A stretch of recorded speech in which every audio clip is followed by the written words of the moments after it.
Good afternoon mga ka-guys, good afternoon mga kasari. Today is Tuesday.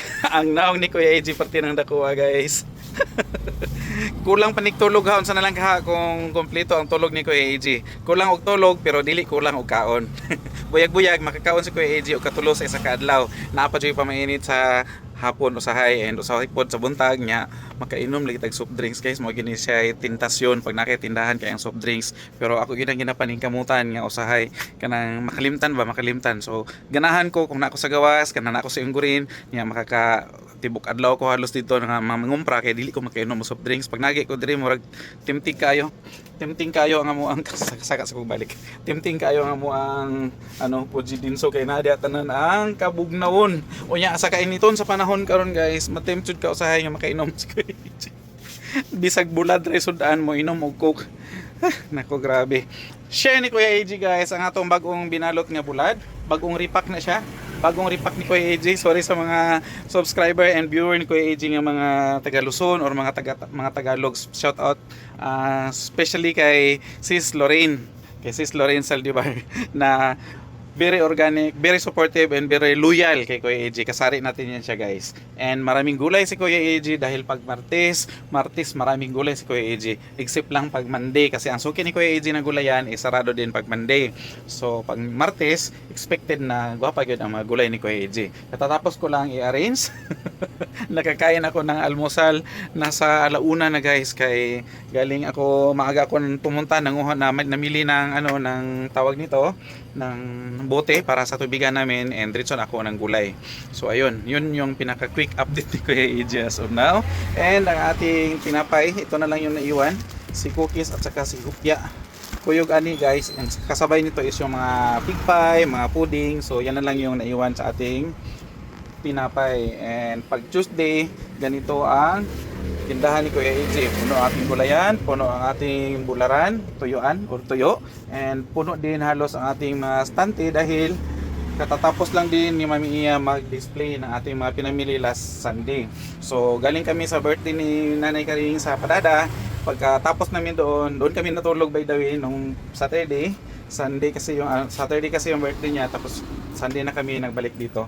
And para makahabol, inagahan namin pag-uwi Sunday para makahabol pa kami mag-grocery. So kahit kapoy, way kapoy, basta ting palingki na, way kapoy, mawala ang kakapoy. Kaya kung kapoy-kapoyon ka, magpadaog ka sa imong kakapoy. Kung talunin ka sa pagod mo guys, hindi ka makapamalingki and wala kang stocks na ibenta sa tindahan mo kung magpadala ka sa pagod mo. So kahit kapoy, labanan mo guys, or kahit minsan antok ka, labanan mo dahil yun yung kabuhayan natin. So need nating magkaroon ng sapat na lakas, sapat na pangangatawan. So uminom talaga tayo ng mga vitamins sa ating mga tindirang mga kasari natin diyan, mapatindiro or mapatindira ng mga kasari, need nating uminom ng vitamins. So si Kuya AJ nagte-take ng vitamins, Inerbon, Revicon or any multivitamins guys, pwede natin i-take para huwag tayong magkasakit and hindi tayo magkasakit kasi pag nagkasakit tayo, nako, malaking yan siya kawalan and malaking gastusin sa hospital. Ayan. Ano ni? Crafted. Break ta guys, kaya na yung mamalit og Malboro. Ayan, tara. So balikan lang natin, bawal tayo magkasakit. And kung magkasakit man, hopefully maka-recover ka agad na hindi simpa ko lang, hindi tayo magrabihan or hindi tayo mapagastos na malaki sa ospital dahil mahirap magkasakit. Yung ipon mo nakakarampot. Isang araw lang yan sa ospital. Kaya minabuti ni Kuya AJ na mga guys, as much as possible maiwasan natin, and para maiwasan natin yan siya guys, dapat kumpleto yung tulog natin. Pero kahit na minsan gustuhin man natin, hindi rin kaya kasi busy nga tayo. Kaya gustuhin man natin na magkaroon ng sapat na tulog and eksaktong 8 hours dahil ang sabi is 8 hours tayo dapat makatulog sa isang araw. So gustuhin man natin, hindi kaya dahil nga busy tayo katulad ni Kuya AJ, mag-close kami ng 10 o'clock ng gabi, mag-open kami ng wala pang 6 o'clock, siguro mga 5, 5:15, 5:30 pinakamatagal na open namin basta may klase. Pero pag walang klase, 6 to 6:30 ganon ang ang schedule ni Kuya AJ. Pero yung closing time namin is always talaga yan 10 o'clock ng gabi kung walang lakad si Kuya AJ, walang mag-invite ng birthday, walang mag-invite ng mga dinner. So yun yung oras ni Kuya AJ.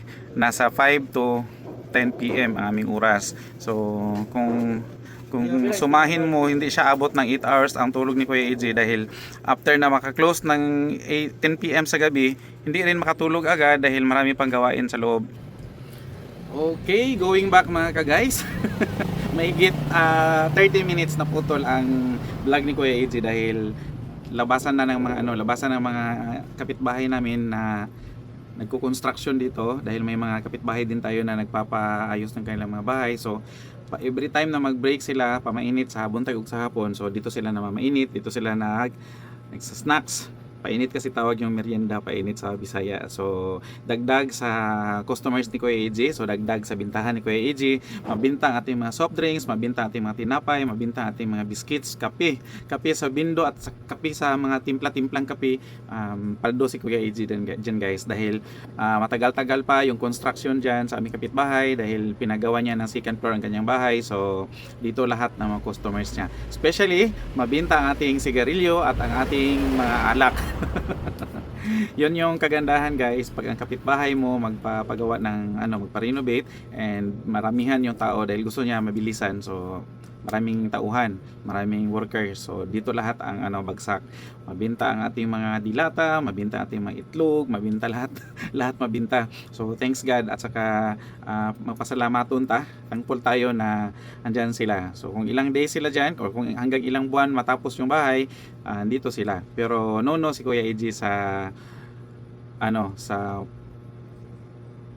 isang salita. So isang salita. Ano yung salitang yon? Yung O na nag-umpisa sa letter U pero O siya and nagtapos sa letter NG. So yuta. Yun. Bawal si Kuya AJ dyan guys, lalong-lalo na not to offend sa mga construction workers or kung sino yung mga kasi hindi na nagpapautang si Kuya AJ, especially doon sa mga bagong magpa-enroll. Close po ang accounting Kuya AJ dyan guys, hindi na nag-accept si Kuya AJ ng mga newcomers o yung mga new accounts. Ang andyan lang sa listahan ni Kuya AJ is yung mga datihan na dito and yung magaling magbayad and maayos magbayad. Yun yung mga naiwan sa listahan ni Kuya AJ. Pero yung mga datihan na guys na alam na natin ang galawan, wala na, big no na talaga. So bago tayo mapunta pa sa kung saan guys, tatapusan ni Kuya AJ ang ating daldalan ngayong hapon. And thank you ulit sa pag-subscribe ninyo sa channel ni Kuya AJ Kimpo Vlogs. And huwag kalimutan ang ating Facebook page, ang AJ Kimpo Vlogs pa rin. And of course, ang TikTok ni Kuya AJ. And bye-bye muna for now. God bless us all. Mabuhay ang ating mga kapatid and mga kasari.